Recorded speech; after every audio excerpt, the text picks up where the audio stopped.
international. Yeah. Hola, ¿cómo estás? Yes, It's Tuesday, May 12th. It is my son's birthday. Happy birthday, Kyle. Hi. Yes, where are we going to start out with?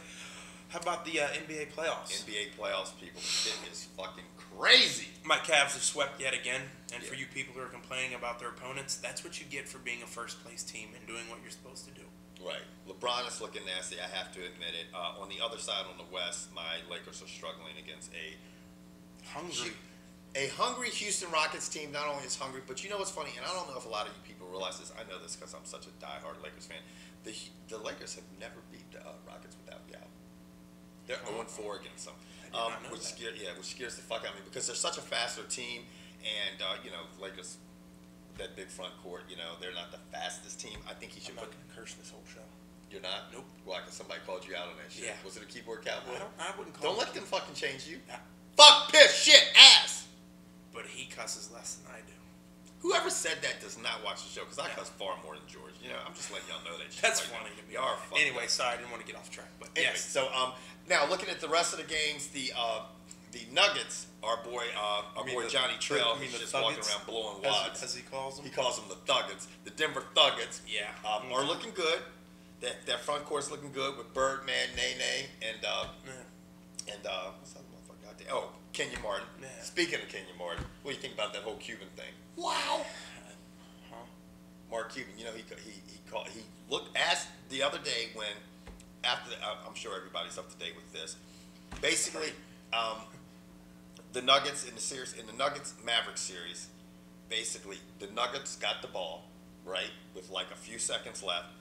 They fouled the Nuggets player. He shot the ball up, and Melo hit a three-pointer, which ended up making the Nuggets win the game. They didn't call the foul, and that shot put the Nuggets ahead, and they eventually went on to win the game. Fucking Mark Cuban blew a gasket. He pushed the cameraman while he was leaving the arena, and he looked up at Kenyon Martin and he said, "Your son's a thug." Or a punk or something like this. But everybody was like, it's kind of fucked up. It's not far from the truth. Yeah, but yeah, and the key is, and the point is it could be the truth or whatever. The fact is, you don't point out somebody's mom, you know, and say that. But he has made an apology since the fact he's basically gone out and said he's sorry and he'll invite him to a dinner and this and that and suck Kenyon's dick and all that other shit. Whatever, I'm done with it. Okay, over on the East, you have the Celtics and Orlando still battling hard.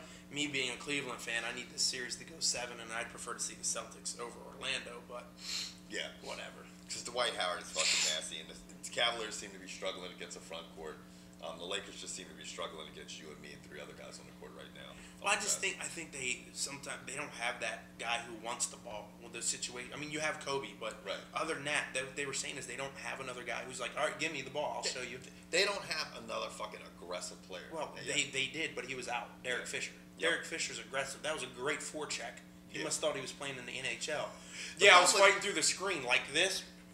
He looked at that shit, was like, oh, yeah, great, man. I love that shit. Derek Fisher, the only problem with Derek Fisher right now, he is just cold as shit. He is just Get him a blanket.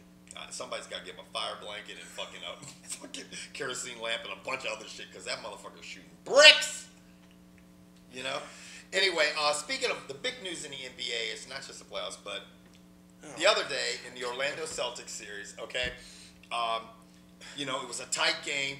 Big Baby gets the ball, fades back, booyah, sinks one, wins the game, goes running down the sideline like as if there was a box of donuts at the end, and it was a free giveaway. I've never seen somebody so happy in my life. I love that guy. Knocks the referee out of the way. There's this little kid going, boosh, smacks the kid and was like, and just carried on. Now, the big thing is this kid's parent, is saying Big Baby should issue an apology. What is your stance on this? Get your kid off the court. The fucking court. I mean, your kid's on the court. You know, I mean, be happy your kid got touched by an NBA player. Do you know what I would have done? I'd be like, I'm not washing my face. Right, exactly. And that's the thing is, if it was Dwight Howard that ran into the kid, Kevin Garnett, Ray Allen, they would have taken his fucking. They said they would have taken the kid's shirt and been selling that shit on eBay. Right. You know. So you know what you do is Baby Davis. Take your jersey, autograph it, and give it to the kid. Sign a ball, do something. I mean, come on. That's the society we live in. Yeah. First off, what 8-year-old deserves, in my opinion, front row seats to a playoff game? Exactly. The kid sitting on the court 8 or 9. Do you think that kid can appreciate it? Right. Send the ticket to me or Kevin. That shit comes with the fucking front row seat. You might get fucking freight trained by a motherfucker named Big Baby. Do you see any of the cameramen complaining when Shaq comes barreling under the basket? Nope. No, it's part of the... Stop fucking crying, man. That's the society we live in. It's something your kid can talk about for the next 20 fucking years. He owes me an apology because he touched my child. He wasn't on the playground putting him in a van, was he? No. Stop crying. This shit is fucking ridiculous. Really bad.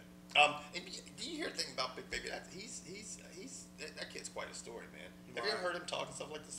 He's very well spoken. His mom had a battle with drugs, prostitution. I mean, he went through a lot of shit and a lot of adversity, man. And then they were talking, interviewing Shaq, because Shaq was his idol. And Shaq said that when he was 15 years old, he went to see him. And he thought he was a little cocky, so he said, "Come on, man, let's go outside and wrestle." Wrestle? Yeah. Or wrestle. And Big Baby was like, why does he want me to wrestle him? And so they went out in the front yard, and Big Baby straight fucked his ass up. Shaq was like, "Man, he threw me down and pinned me, and I couldn't get up." And he goes, "I'm like, this kid's for real." And Big Baby's like, "Yeah, man, I just Shaq couldn't do anything, man. That motherfucker's no joke." Anyway, that's about it for the NBA playoffs. Moving on to the NHL playoffs. Capitals are playing like the cardiac kids, man. Two back-to-back games in overtime. They lose one and win one. So now there's going to be a Game 7 at Verizon on Wednesday night. Trying to get tickets to that shit. I've been talking to clients that, "Can you get tickets to Game 7? They're like, "Nope." Mike could. You might could? Mike could. We should roll up in that camp. Well, yeah. You going to fight my girlfriend's parents for him? No. Yeah, neither am I. I went to Game 1. They keep the Game 7. I don't do all that screaming shit. I could probably get them if I really worked. We're going to pay. We're going to break off a lot of cash. Man, be like this. Putting on shit, sticking up people to pay for them. Anyway, hopefully the Caps pull this out because they'll play the winner of the Boston-Carolina series, which is now 3-2 Carolina. Yeah, and both of those series are very exciting. Boston's coming out of the hole to win 2 straight against Carolina. On the West side, you've basically who's on the West? Let's take a look real quick. On the West, you've got Detroit and Anaheim, and Detroit's up on Anaheim. Yeah, 3-2. And Richmond just closed out. The Blackhawks just closed it out last night. Did they? Yeah, they closed it. They won that series 4-2. This is good for fucking hockey in the NHL. We're doing all right, man. Actually, we're getting ready to roll out and stuff like this. But I'm just happy that it's going 7 with Ovechkin. I'm not. I wish they'd have swept them. Yeah. I mean, to be honest, I just think it's good for hockey, good for the NHL. These two. I don't know if we discussed this on our last show, but when Ovechkin and Crosby both got their hat tricks, Crosby goes up to the ref and goes, "Can you get him to stop throwing all the hats?" That guy lifts up his skirt to take What's a piss, man. wrong with that guy? How can you people defend this cat? He's got a tremendous talent, but does he understand he plays hockey? He's a nasty fucking hockey player. He needs to go play tennis or golf. He just has got to let them testicles drop. That's all. He's not good looking. They keep zooming in on him with that porn little thing going on here. The Dirty Sanchez joint. He's a good looking kid. I don't think so. Not in his hockey I think there's some better looking kids out there that are not getting the ink that he's getting because he's got some skills. I tell you who's nasty is that kid Malkin. Oh, that kid is he scares me more than any time. He's strong and he's fast. Yeah. I mean, that guy is phenomenal. I'd take Malkin over Crosby. That's just because I don't like Crosby. In this series, definitely, because what he's done. But all the Crosby's have, talking about 10 goals. Anyway, moving on to MLB. Yes. We're going to do this really fast. We're going to do this in 90 seconds, people. It's very simple. Who's more important to the baseball team, Arod or Manny? Why is that coming up? Because Manny's gone for 50 games and Arod just came back. I've got to say right off the bat, without a doubt, Manny's more important. He's a better clutch hitter. His numbers are better right now. And on top of that, he doesn't have as strong of a lineup as Arod around him. I mean, that's not Arod's fault. Yeah, but I'm just saying, I'm saying that I think that he does more for the team because the Dodgers need him more. I mean, the Yankees are just stacked. They have so much talent. Yeah. It's like if you take away Manny from the Dodgers, you've taken away a tremendous amount of their power. Right, you know and their offense. I understand. I totally.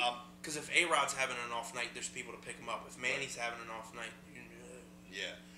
But I mean, with all that being said, so who do you think's better? Arod? Not better, but who's more important to the team, Manny or Arod? Let us know. And on that note, we're out of here. Catch you guys next week.